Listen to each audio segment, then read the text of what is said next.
Yes, I would say that I'm also rather surprised. I was expecting something slightly higher than what we have now, especially given that the sectors that were not performing that well in Q4, we've actually seen some improvements in them, and we're expecting some improvements in them in Q1. But what we saw was a slowdown in agriculture, which does explain the main reason behind the slowdown that we've just seen in the Q1 data. Now, this slowdown in agriculture, somebody that I spoke to, an analyst that we had earlier this morning, said that it was mainly because output tended to be lower in the winter months, and those are the Harmattan months where a lot of irrigation is done in terms of gaining agricultural output. So do you think that this is something that will end in this quarter, that slowdown, and that next quarter we'll see agriculture back up?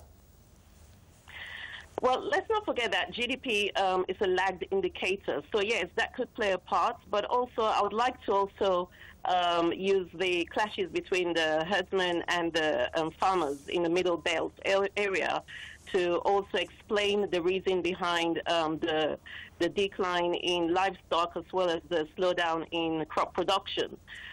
So that, I think, has gone a long way to also explain that. But we've seen the government intervene in that area by trying to deploy some troops to help to de-escalate the situation.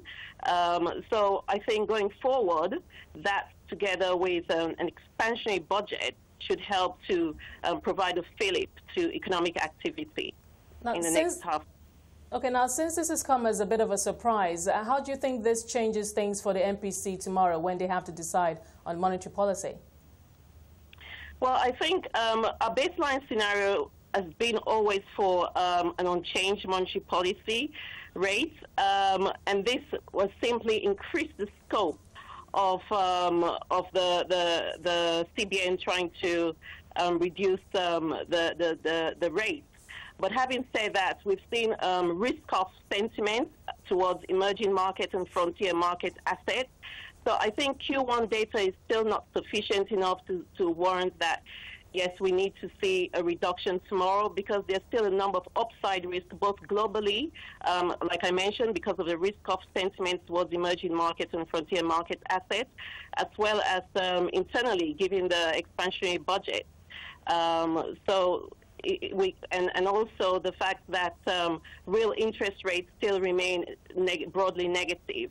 So these factors kind of weighing on the CBN keeping a hold on monetary policy rates, although having said that, there is a slight possibility that they might also cut.